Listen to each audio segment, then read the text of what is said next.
నమస్కారం ETV news కు స్వాగతం. అసెంబ్లీలోని ముఖ్యమంత్రి ఛాంబర్లో సమావేశమైన ఆంధ్రప్రదేశ్ మంత్రిమండలి 13 అంశాలకు ఆమోదం తెలిపింది. వాహన మిత్ర పథకం కింద సొంత ఆటో నడుపుకునే వారికి 15,000 రూపాయలు ఇచ్చే ప్రతిపాదనను ఆమోదించింది. ఆగస్టు 31లోగా పట్టణ స్థానిక సంస్థలు, పట్టణాభివృద్ధి అథారిటీలు, సిఆర్డీఏ, రాజధాని ప్రాంతం మినహాయించి మిగతా చోట్ల అనధికారికంగా నిర్మించిన భవనాలపై చర్యలు తీసుకునే ప్రతిపాదనను ఆమోదించింది. నాలా ఫీజు రద్దుకు సంబంధించి పురపాలనలోని వివిధ చట్టాల్ని సవరించాలని మంత్రివర్గం నిర్ణయం తీసుకుంది. వైఎస్ఆర్ తాడిగడప మున్సిపాలిటీని తాడిగడప మున్సిపాలిటీగా మార్చే డ్రాఫ్ట్ బిల్లుకు సంబంధించిన సవరణలకు ఆమోదం తెలిపింది. అమరావతిలో పెద్ద ప్రాజెక్టుల అమలుకు స్పెషల్ పర్పస్ వెహికల్ను ఏర్పాటు చేస్తూ నిర్ణయం తీసుకుంది. ప్రజా ప్రాతినిధ్య చట్టం 1950ను అనుసరించి ఓటర్ల జాబితా తయారీకి మరో 3 తేదీలను ఖరారు చేసే ప్రతిపాదనకు ఆమోదం తెలిపింది. రాజధానిలో గతంలో 343 ఎకరాలకు ఇచ్చిన భూసేకరణ నోటిఫికేషన్ను వెనక్కి తీసుకునేందుకు పచ్చజెండా ఊపింది. పంచాయతీరాజ్ శాఖలో పలు భూములను వ్యవసాయేతర భూములుగా మార్చేందుకు ఉద్దేశించిన ప్రతిపాదనలకు ఆమోదముద్ర వేసింది.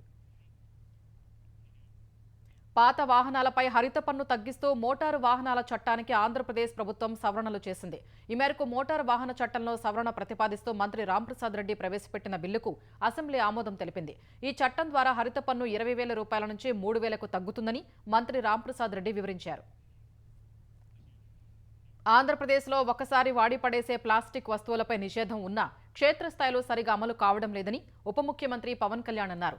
ప్లాస్టిక్ వ్యర్థాలతో పర్యావరణానికి జరుగుతున్న నష్టంపై అసెంబ్లీలో సభ్యులు అడిగిన ప్రశ్నకు పవన్ సమాధానమిచ్చారు. అసెంబ్లీలో కూడా సింగిల్ యూజ్ ప్లాస్టిక్ ను పూర్తి స్థాయిలో కట్టడి చేయలేదన్నారు. ఫ్లెక్సీలను కూడా నిషేధించాలన్న ఆయన అయితే చాలా మందికి ఉపాధి పోతుందని ఆలోచిస్తున్నట్లు తెలిపారు. బయోడిగ్రేడబుల్ ఫ్లెక్సీలను తయారు చేయాలని ప్రజలకు సూచించారు. కాలుష్యకారక పరిశ్రమలపై చర్యలు తీసుకోవాలని కొందరు సభ్యులు డిమాండ్ చేయగా కాలుష్యం పేరుతో పరిశ్రమ మూసివేస్తే వేలాది మంది ఉద్యోగులు రోడ్డున పడతారని పవన్ కళ్యాణ్ తెలిపారు. అయితే పర్యావరణానికి హాని చేసినట్లు తేలితే చర్యలు ఉంటాయని తేల్చి చెప్పారు. కాలుష్య నియంత్రణ మండలికి ప్రత్యేకంగా ఉద్యోగులు లేరని, స్థానిక సంస్థలతో కలిసి మాత్రమే వారు సమన్వయం చేసుకుని పనిచేస్తారని వివరించారు.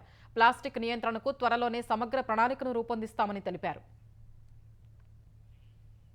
శాసన మండలిలో వైసీపీ సభ్యులు రెండో రోజు గందరగోళం సృష్టించారు.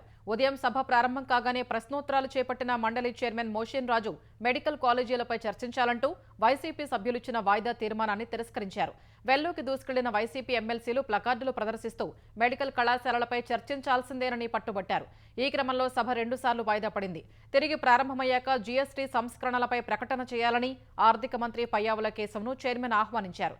ఈ క్రమంలో వైసీపీ ఎమ్మెల్సీలు ప్రభుత్వ వ్యతిరేక నినాదాలతో హోరెత్తించారు.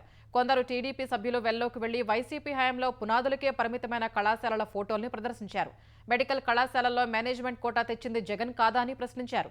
ఇరుపక్షాల పోటాపోటీ నినాదాలతో సభలో గందరగోళం తలెత్తగా కొందరు వైసీపీ సభ్యులు కాగితాలు చించి గాల్లోకి విసిరారు. మెడికల్ కళాశాలలపై సోమవారం స్వల్పకాలిక చర్చకు సిద్ధమని మంత్రి పయ్యావుల కేశవ్ స్పష్టం చేశారు. జీఎస్టీపై ప్రకటనకు సహకరించాలని కోరారు. అయినా వైసీపీ సభ్యులు ఆందోళన కొనసాగించగా సభ సోమవారానికి వాయిదా పడింది. తెలంగాణ అభివృద్ధిలో భాగస్వాములు కావాలని సీఎం రేవంత్ రెడ్డి పారిశ్రామికవేత్తల్ని కోరారు.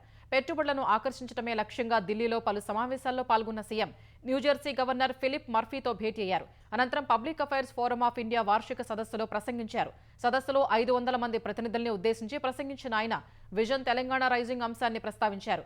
2047 నాటికి తెలంగాణలో అభివృద్ధికి అవకాశం ఉన్న రంగాల్ని వివరించారు. తెలంగాణ సుస్థిరాభివృద్ధికి ప్రైవేటు రంగం మద్దతు కోరిన ఆయన ప్రణాళికాబద్ధమైన అభివృద్ధి కోసం ఫ్యూచర్ సిటీని నిర్మిస్తామని తెలిపారు. దేశ జీడీపీలో 10% తెలంగాణ నుంచే రావాలనేది తమ ప్రభుత్వ లక్ష్యమని రేవంత్ స్పష్టం చేశారు. హైదరాబాద్ను నెట్ జీరో సిటీగా మార్చేలా కాలుష్యకారక పరిశ్రమల్ని ఔటర్ రింగ్ రోడ్ నుంచి రీజనల్ రింగ్ రోడ్ మధ్యకు తరలిస్తామని వెల్లడించారు. యువతలో నైపుణ్యం పెంపొందించే దిశగా విద్యారంగానికి సైతం పెద్దపీట వేస్తున్నామన్న సీఎం ప్రపంచ స్థాయి విద్యా సంస్థలు తెలంగాణకు వచ్చేలా సహకరించాలని పారిశ్రామికవేత్తల్ని కోరారు. గుజరాత్లోని సబర్మతీ తీరం తరహాలో మూసీ తీరాన్ని అభివృద్ధి చేస్తామని సీఎం స్పష్టం చేశారు. గోదావరి నది జలాలతో మూసీ నదిని ప్రక్షాళన చేసి హైదరాబాద్ను స్వచ్ఛ నగరంగా మారుస్తామని రేవంత్ రెడ్డి పేర్కొన్నారు. తెలంగాణలో మైనార్టీల కోసం ఇందిరమ్మ మైనార్టీ మహిళా యోజన, రేవంత్ అన్నక సహారా మిస్కిన్ కేలియా పథకాల్ని సంక్షేమ శాఖల మంత్రి అడ్లూరి లక్ష్మణ్ ప్రారంభించారు. సచివాలయంలో జరిగిన కార్యక్రమంలో ఈ 2 పథకాల ఆన్లైన్ దరఖాస్తుల పోర్టల్ను మంత్రి ఆవిష్కరించారు. ఈ పథకాలను 30 కోట్ల రూపాయలు కేటాయించినట్లు మంత్రి వెల్లడించారు. ఇందిరమ్మ మైనార్టీ మహిళా యోజన కింద మైనార్టీ వితంతువులు, అనాథ, అవివాహిత, ఒంటరి మహిళలకు స్వయం ఉపాధి కోసం 50,000 ఆర్థిక సాయం చేయనున్నట్లు తెలిపారు. రేవంత్ అన్నక సహారా మిస్కిన్ కేలియా పథకంలో ఫకీర్, దూదేకుల వర్గాలకు మోపెడ్ వాహనం కొనుగోలు కోసం 1,00,000 రూపాయలు ఇవ్వనున్నట్లు చేస్తున్నట్లు చెప్పారు. నేటి నుంచి అక్టోబర్ 6 వరకు ఆన్లైన్లో దరఖాస్తు చేసుకోవాలని మంత్రి సూచించారు. జూబ్లీహిల్స్ ఉప ఎన్నికల నుంచే బీఆర్ఎస్ జైత్రయాత్ర ప్రారంభం కావాలని బీఆర్ఎస్ కార్యనిర్వాహక అధ్యక్షుడు కేటీఆర్ అన్నారు. తెలంగాణ భవన్లో జరిగిన జూబ్లీహిల్స్ నియోజకవర్గం ఎర్రగడ్డ డివిజన్ పార్టీ సమావేశంలో మాట్లాడిన కేటీఆర్ 24 నెలల పాలనలో కాంగ్రెస్ ప్రభుత్వం ప్రజలకు తీవ్ర అన్యాయం చేసిందని ఆరోపించారు. ఇందిరమ్మ రాజ్యం అంటే ఇళ్లు కూలగొట్టడమేనా అని ఎద్దేవా చేశారు. మళ్లీ తెలంగాణలో అభివృద్ధి జరగాలంటే జూబ్లీహిల్స్ ఉప ఎన్నికలో బీఆర్ఎస్ పార్టీ అభ్యర్థిని గెలిపించాలని కోరారు. కేసీఆర్ గతంలో 36 మంది ఎమ్మెల్యేలను బీఆర్ఎస్లో చేర్చుకుంటే వారంతా రాజీనామా చేశారా అని స్టేషన్ ఘన్పూర్ ఎమ్మెల్యే కడియం శ్రీహరి ప్రశ్నించారు. బీఆర్ఎస్లో చేర్చుకున్న వారిలో 2 మంత్రులు కూడా చేశారని గుర్తు చేశారు. బీఆర్ఎస్ అగ్రనేతలకు ఇప్పుడే విలువలు గుర్తుకొచ్చాయా అని నిలదీశారు. ఫిరాయింపు అంశంపై స్పీకర్ తనకు నోటీసులు ఇచ్చారన్న కడియం సమాధానమిచ్చేందుకు తనకు ఇంకా గడువు ఉందని తెలిపారు. ఆలోగా తన నిర్ణయాన్ని వెల్లడిస్తానని స్పష్టం చేశారు. స్పీకర్ నిర్ణయానికి కట్టుబడి ఉంటానని తెలిపారు. స్టేషన్ ఘన్పూర్ అభివృద్ధికి సీఎం రేవంత్ రెడ్డి అన్ని విధాలుగా అండగా ఉన్నారన్న కడియం నియోజకవర్గంలో అనేక అభివృద్ధి పనులు జరుగుతున్నాయని వివరించారు.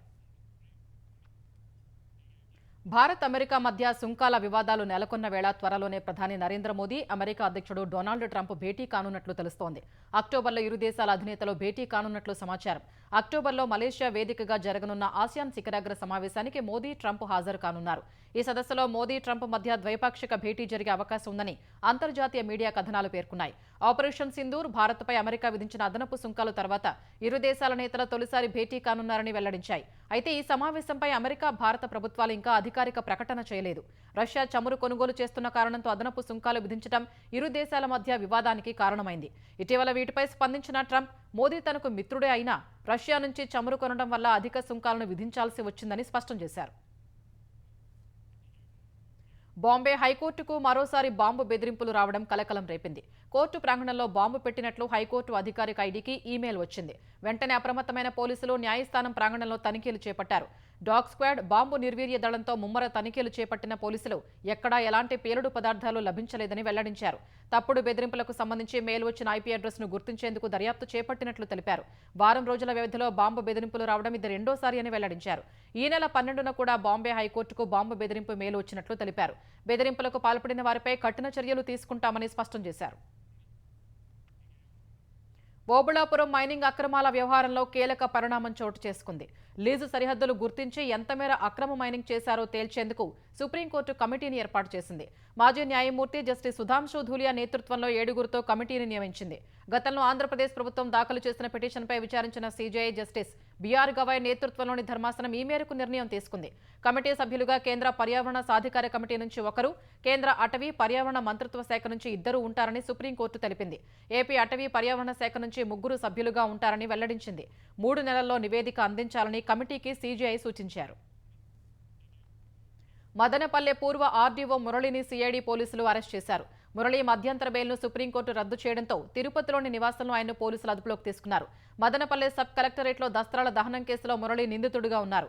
2022 అక్టోబర్ నుంచి 2024 ఫిబ్రవరి 5 వరకు మదనపల్లె ఆర్డీఓగా మురళి పనిచేశారు. 2024 జూలై 21న సబ్ కలెక్టర్ కార్యాలయంలో మంటలు చెలరేగి పలు దస్త్రాలు దహనమయ్యాయి. ఈ కేసులో నిందితులుగా పూర్వ ఆర్డీఓలు మురళి, హరిప్రసాద్ ఉన్నారు. ఇదే కేసులో అరెస్టైన సీనియర్ అసిస్టెంట్ గౌతమ్ తేజ బెయిల్పై విడుదలయ్యారు. మదనపల్లె దస్త్రాల దహనం ఘటన తర్వాత మాజీ మంత్రి పెద్దిరెడ్డి పిఏ తుకారాం విదేశాలకు పారిపోయారు.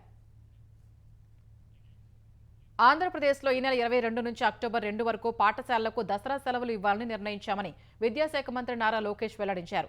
పాఠశాలలకు దసరా సెలవులు ఈ నెల 22 నుంచి ఇవ్వాలని ఉపాధ్యాయులు కోరుతున్నారని టీడీపీ ఎమ్మెల్సీలు తన దృష్టికి తీసుకొచ్చారని తెలిపారు. వారి కోరిక మేరకు విద్యాశాఖ అధికారులతో చర్చించి నిర్ణయం తీసుకున్నట్లు మంత్రి లోకేష్ తెలిపారు. తెలంగాణలో ఎరువుల కోసం ఆందోళనలు, ధర్నాలు చేస్తున్న రైతులకు మాత్రం యూరియా కష్టాలు తీరడం లేదు. ఖమ్మం జిల్లా కారేపల్లి మండలంలో పీఏసీ వద్ద కూపన్ల పంపిణీ సమయంలో తొక్కిసలాట జరిగింది. ఈ క్రమంలో ఏవో అశోక్ కుమార్ స్పృహ తప్పి కింద పడిపోగా ఆయన్ను సమీప ఆసుపత్రికి తరలించారు. అధికారులు, పోలీసుల సమక్షంలో రైతులకు స్థానిక ఫంక్షన్ హాల్లో కూపన్లు పంపిణీ చేశారు. మంచిర్యాల జిల్లా కోటపల్లి మండలంలో అన్నదాతలు రోడ్డెక్కారు. ఒక్కో రైతుకు ఒక్కో బస్తా చొప్పున ఇస్తే ఎలా అని ప్రశ్నించారు. సిరసా గ్రామంలో రైతుల మధ్య తోపులాట చోటు చేసుకుంది. పోలీసులు గొడవలకు తావివ్వకుండా బందోబస్తు చేపట్టారు. అందుబాటులోని యూరియా బస్తాల్ని అధికారులు పంపిణీ చేశారు. చెన్నూరు మండలం అంగ్రాజుపల్లి, కొమ్మెర, శివలింగాపూర్ గ్రామాల పీఏసీల వద్ద భారీగా రైతులు బారులు తీరారు.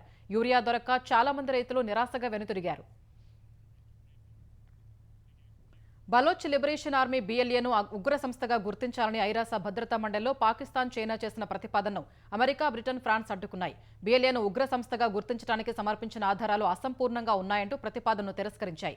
ఐఎస్ఐఎల్కే, అల్-ఖైదా, తెహ్రీక్ తాలిబాన్ పాకిస్తాన్, బీఎల్ఏ వంటి ఉగ్రవాద సంస్థలు ఆఫ్ఘాన్ కేంద్రంగా పనిచేస్తున్నాయని పాకిస్తాన్ రాయబారి అసీం ఇఫ్తికార్ అహ్మద్ భద్రతా మండలి దృష్టికి తెచ్చారు. ఆ ఉగ్రవాద సంస్థలు సీమాంతర దాడులకు పాల్పడుతున్నాయని తెలిపారు. వాటి కార్యకలాపాల్ని అడ్డుకోవడానికి తాము చేసిన ప్రతిపాదనపై నిర్ణయం తీసుకోవాలని భద్రతా మండలిని కోరారు. అయితే అమెరికా, బ్రిటన్, ఫ్రాన్స్ మాత్రం పాక్ ప్రతిపాదనను తిరస్కరించాయి. బలోచ్ లిబరేషన్ ఆర్మీని విదేశీ ఉగ్రవాద సంస్థగా గుర్తిస్తూ అగ్రరాజ్యం ఇటీవల ప్రకటన విడుదల చేసింది. తాజాగా అందుకు విరుద్ధంగా ఐరాసలో పాక్ చైనా ప్రతిపాదనను అడ్డుకోవడం చర్చనీయాంశంగా మారింది. గాజాలో తక్షణం కాల్పుల విరమణ కోరుతూ ఐరాస భద్రతా మండలి చేసిన తీర్మానాన్ని అమెరికా మరోసారి అడ్డుకుంది. ఇందుకోసం అగ్రరాజ్యం తన వీటో అధికారాన్ని ఉపయోగించింది. ఆమోదయోగ్యం కాని ఈ తీర్మానాన్ని అమెరికా తిరస్కరిస్తుందని భద్రతా మండలిలో యుఎస్ కౌన్సిలర్ మోర్గాన్ ఓర్టగస్ తెలిపారు. హమాస్ అకృత్యాల్ని ఖండించడంలో ఈ తీర్మానం విఫలమైందన్నారు. శత్రు దాడుల నుంచి తనను తాను రక్షించుకునే హక్కు ఇజ్రాయెల్కు ఉందని ఓర్టగస్ తెలిపారు. ఈ తీర్మానానికి అనుకూలంగా 14 దేశాలు ఓటు వేయగా అమెరికా ఒక్కటే వ్యతిరేకించింది. ఫలితంగా తీర్మానం వీగిపోయింది. గాజాలో తక్షణ కాల్పుల విరమణ కోరుతూ ఐరాస భద్రతా మండలిలో గతంలో పెట్టిన తీర్మానాలను కూడా అమెరికా అడ్డుకుంది. ఇన్నాళ్లు క్షిపణులు, అణ్వాయుధాలు అంటూ హడావుడి చేసిన ఉత్తర కొరియా తాజాగా డ్రోన్ల వైపు దృష్టి సారించింది. అమెరికా వద్ద ఉన్న రిపేర్ డ్రోన్ తరహాలో ఒక డ్రోన్ను ఆవిష్కరించింది. ఇందుకు సంబంధించిన దృశ్యాల్ని ఉత్తర కొరియా మీడియా విడుదల చేసింది. ఈ డ్రోన్ను ఉత్తర కొరియా అధినేత కిమ్ జోంగ్ ఉన్ స్వయంగా పరిశీలించారు. డ్రోన్ల ఉత్పత్తిని మరింత పెంచాలని అధికారుల్ని కిమ్ ఆదేశించారు. అనంతరం క్షిపణి పరీక్షల్ని వీక్షించారు.